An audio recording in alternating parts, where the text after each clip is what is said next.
آج کی خبریں: ٹرمپ نتنیاہو ملاقات، فلوٹیلا کی پیش قدمی، دعا کی اپیل اور خطرے کی صورتحال۔ السلام علیکم ناظرین، میں آپ کا میزبان دانیال محمد آپ کے سامنے لایا ہوں آج کی تازہ ترین خبریں فلسطین، عالمی احتجاج اور سیاسی پیش رفت کی۔ آج کا ایڈیشن خاص ہوگا کیونکہ چند اہم تبدیلیاں رونما ہو رہی ہیں جو براہ راست اثر ڈال سکتی ہے۔ آئیے شروع کرتے ہیں۔ ٹرمپ نتنیاہو ملاقات، منصوبہ پر مذاکرات۔ امریکی ذرائع نے تصدیق کی ہے کہ ڈونلڈ ٹرمپ کل وائٹ ہاؤس میں اسرائیلی وزیر اعظم بنجمن نتنیاہو سے ملاقات کریں گے۔ اس ملاقات کا مقصد نیا 21 نکاتی منصوبہ پیش کرنا بتایا جا رہا ہے، جس میں فوری جنگ بندی، یرغمالیوں کی رہائی اور عبوری انتظامی نظام پر بات ہوگی۔ ٹرمپ نے کہا ہے کہ یہ سنہری موقع ہے اور اس منصوبے سے جنگ ختم ہو سکتی ہے اور یرغمالی واپس آ سکتے ہیں، مگر نتنیاہو نے کہا ہے کہ ابھی تک منصوبہ حتمی شکل میں نہیں ہے۔ اس کے علاوہ ٹرمپ نے واضح کیا ہے کہ وہ مغربی کنارے کی الحاق، ویسٹ بینک اینکسیشن کی اجازت نہیں دیں گے۔ تجزیہ: یہ ملاقات اس لیے اہم ہے کیونکہ یہ جنگ غزہ کے خاتمے اور اس کے بعد کے سیاسی ڈھانچے پر فیصلہ کن اثر ڈال سکتی ہے۔ نتنیاہو اپنی سخت گیر پالیسیوں کے باوجود عالمی دباؤ کا سامنا کر رہے ہیں اور ٹرمپ ایک توازن کی پالیسی اختیار کرنے کی کوشش میں لگے ہیں۔ گلوبل سمود فلوٹیلا کی پیش رفت اور خطرہ۔ گلوبل سمود فلوٹیلا گلوبل فلوٹیلا انسانی امداد لے کر غزہ کی طرف رواں ہے اور اس نے مصر کے شمالی ساحل کے قریب پہنچنے کا اعلان کیا ہے۔ غزہ کے محصور عوام کی امداد کے لیے روانہ ہونے والا گلوبل سمود فلوٹیلا مصر کے شمال کی جانب رواں دواں ہے، جس پر اسرائیلی حملے کا خطرہ موجود ہے۔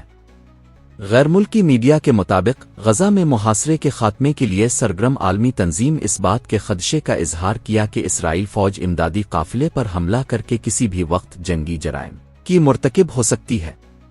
عالمی سمود فلوٹیلا کی انتظامیہ نے بتایا کہ ان کا قافلہ کچھ گھنٹوں میں مصری شہر سکندریہ پہنچ جائے گا۔ امدادی قافلے میں شامل خاتون کپتان غزہ امداد پہنچانے کے لیے پرعزم۔ قافلے کی انتظامیہ نے مزید بتایا کہ ان کے قافلے میں سب سے اگلا جہاز غزہ صرف 678 کلومیٹر کے فاصلے پر ہے، جبکہ ہمارے قافلے میں مزید جہاز شامل ہوئے ہیں، جس سے یہ قافلہ مزید مستحکم ہوا ہے۔ انتظامیہ نے مزید بتایا قافلہ 2 دن میں انتہائی حساس علاقے میں داخل ہو جائے گا۔ اب ہمارے ارادے اور مضبوط ہیں اور یہی دنیا کو اس معاملے پر محتاط اور متحد رہنے کا پیغام دیتا ہے۔ تنظیموں کا کہنا ہے کہ وہ اب مصر کی شمالی ساحلی حدود کے قریب ہیں۔ فلوٹیلا نے اطلاع دی ہے کہ وہ 44 سے زائد جہازوں پر مشتمل ہے اور بعض نئی کشتیاں اس میں شامل کی گئی ہیں۔ خطرہ یہ ہے کہ اسرائیلی فوج ممکنہ طور پر ان جہازوں پر حملہ کر سکتی ہے اور فلوٹیلا نے خبردار کیا ہے کہ ہمیں کسی بھی وقت جنگی جرم کا نشانہ بنایا جا سکتا ہے۔ پہلے بھی ڈرون طیاروں نے فلوٹیلا کو ہراساں کرنے کی کوشش کی تھی۔ چند شب کو ان شناخت نہ ہونے والے ڈرونز نے دھماکے کیے اور مواصلاتی نظام میں خلل ڈالنے کی کوشش کی۔ بین الاقوامی خبریں سے مزید: کولمبین صدر نے فلسطین کے دفاع کے لیے دنیا بھر سے ایک مشترکہ فوج بنانے کی اپیل کر دی۔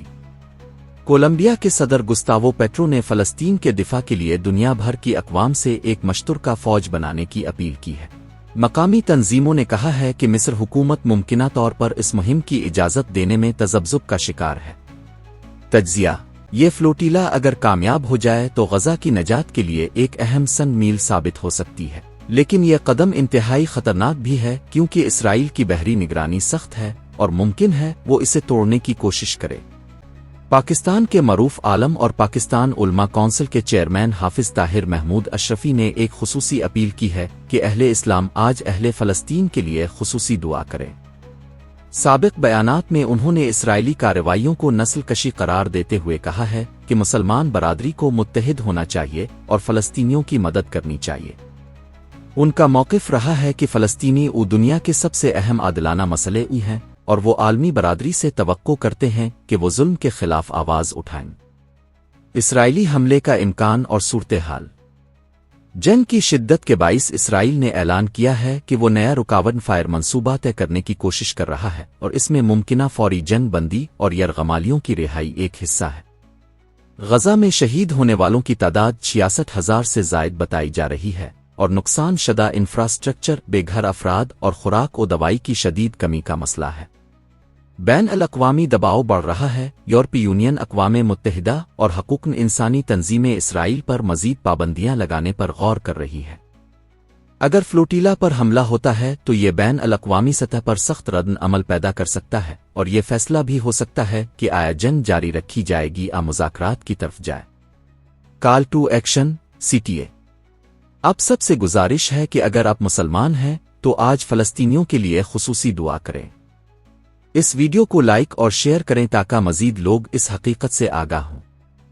کمنٹ کریں اور بتائیں اب کیا سمجھتے ہیں کہ ملاقات کا نتیجہ کیا ہوگا؟ فلوٹیلا کیا کامیاب ہو سکتی ہے؟ آخری دعا۔ اللہ تعالیٰ فلسطینی مسلمانوں کو صبر، استقامت اور فتح عطا فرمائے، ظلم کے خلاف حق کی آواز کو بلند رکھے اور ہمیں ایسے طریقے دے کہ ہم ان کی مدد کر سکیں۔ آمین۔